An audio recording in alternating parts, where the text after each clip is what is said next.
তেঁতুল দিয়ে মাছের টক তো অনেক খেয়েছেন, একবার পুঁটি মাছ দিয়ে তেঁতুলের টক খেয়ে দেখুন। আমার পদ্ধতিতে একবার এরকম রান্না করে দেখুন, এর স্বাদ কিন্তু ভুলতে পারবেন না। তো চলুন আমার কিচেনে রেসিপিটা শুরু করি। Hi everyone, welcome to my channel. আমি দোয়েল। সবার প্রথম আমি এক মুঠো পাকা তেঁতুল নিয়েছি এবং তেঁতুলটাকে একবার ভালো করে জল দিয়ে ধুয়ে তারপর বাটির মধ্যে সামান্য জল নিয়ে এটাকে আমি 10 মিনিটের জন্য ভিজিয়ে রাখবো।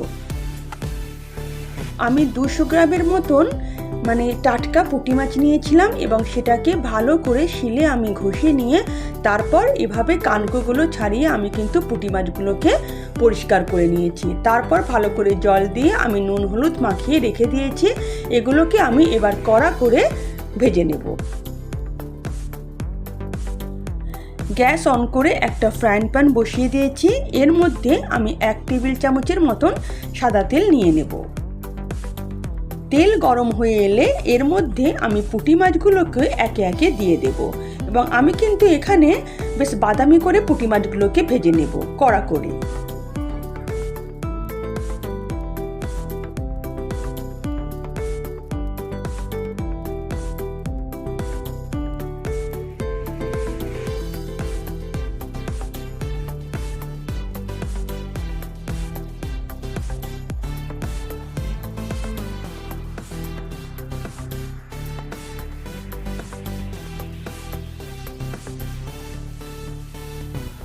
পুঁটি মাছের এক পিঠটা খুব ভালো করে বাদামি করে ভাজা হয়ে গেছে। এবার আমি খুন্তির সাহায্যে উল্টে দিয়ে অপর পিঠটাও কিন্তু একইভাবে বাদামি করে ভেজে নেব।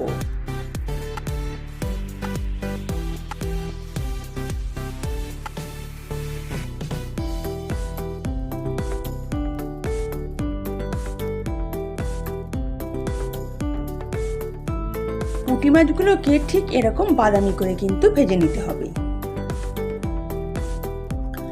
মাছগুলোর দু পিঠটাই বেশ বাদামি করে ভাজা হয়ে গেছে।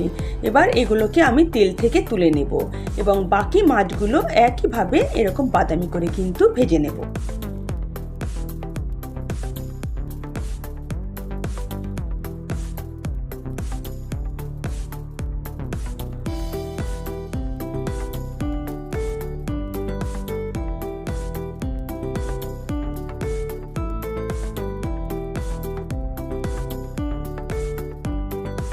মাছগুলো খুব সুন্দর এরকম দেখুন কড়া করে বাদামি করে আমি ভেজে নিয়েছি।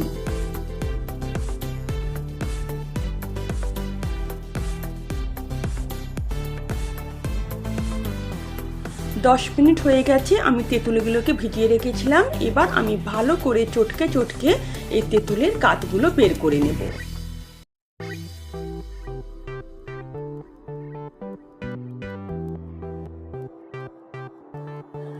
ভালো করে চটকে নিয়েছি। এবার এর মধ্যে আমি সামান্য জল দিয়ে দেব। তারপর সেই জলটাকে ধুয়ে আমি তেঁতুলের কাতটা বের করে নেব। তেঁতুলের কাতটা বের করা হয়ে গেছে। গ্যাস অন করে একটা কড়াই বসিয়ে দিয়েছি। কড়াইয়ের মধ্যে আমি 1 টেবিল চামচের মতন সাদা তেল নিয়ে নেব। আপনারা চাইলে এটা সর্ষের তেলেও রান্না করতে পারেন। তেল গরম হয়ে এলে এর মধ্যে আমি 2টো কাঁচা লঙ্কা আর একটা বড় সাইজের পেঁয়াজকে খুব মিহি করে বেটে রেখেছি, সেটা আমি দিয়ে দেব।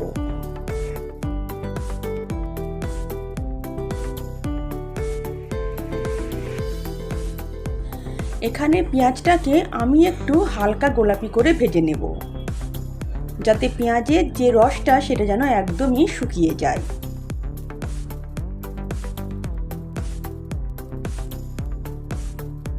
পেঁয়াজ বাটাটা হালকা গোলাপি হয়ে এসেছে এবং এর দেখুন পেঁয়াজের যে জলটা ছিল সেটাও কিন্তু শুকিয়ে এসেছে। এখন এর মধ্যে 1/2 চামচের মতন রসুন বাটা আর 1 চামচের মতন আদা বাটা দিয়ে দেব।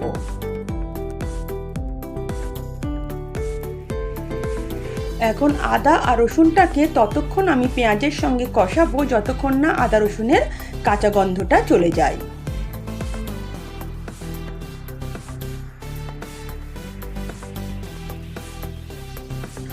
আদা রসুনের কাঁচা গন্ধটা চলে গেছে। এখন এর মধ্যে ছোট চামচের 1/2 চামচ আমি ধনে গুঁড়ো দিয়ে দেব। 1/2 চামচ দেব হলুদ গুঁড়ো, হাফ চামচ জিরে গুঁড়ো। এখানে কিন্তু মশলা খুবই অল্প লাগে, তাও আমি ছোটো চামচের কিন্তু সবই হাফ চামচ করে দিচ্ছি। আর দেব 1 চামচের মতন কাশ্মীরি রেড চিলি পাউডার, এটা শুধুমাত্র আমি রঙের জন্য দিলাম। সামান্য একটু লঙ্কা গুঁড়োও দিলাম, এটা ঝালের জন্য। আর দেব আমি নুন। তারপর ভালো করে মশলাগুলোকে আমি কষাতে থাকবো। আর হ্যাঁ, মশলাগুলো যাতে পুড়ে না যায় তার জন্য এখানে আমি সামান্য একটু জল দিয়ে দেব। এবার ভালো করে আমি মশলাগুলোকে কষাতে থাকবো যতক্ষণ না মশলা থেকে তেল আলাদা হয়ে আসে।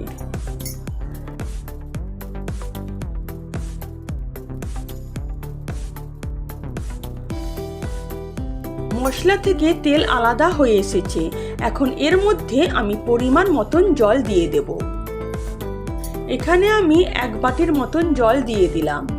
এবার ভালো করে আমি হাতা দিয়ে ভালো করে নাড়িয়ে দেব এবং এটাকে আমি ফুটতে দেব। গ্রেভি ফুটে উঠলে এর মধ্যে আমি বের করে রাখা তেঁতুলের কাঁচটা পুরোটাই দিয়ে দেব এবং তার মধ্যে আরো সামান্য আমি জল মিশিয়ে দেব।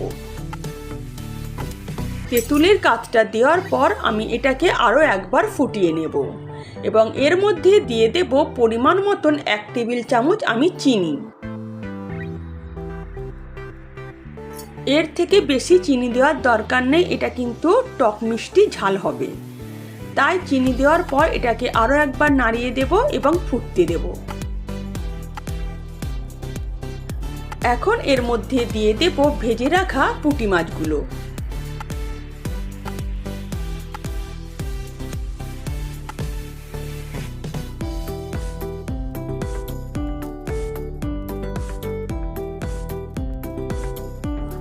পুঁটি মাছগুলোকে ভালো করে এভাবে একবার হালকা হাতে আমি হাতা দিয়ে নেড়ে দেব এবং এটাকে আরো একবার ভালো করে আমি ফুটিয়ে নেব যাতে পুঁটি মাছগুলো ঝোলটাকে ভালো করে শোক করে।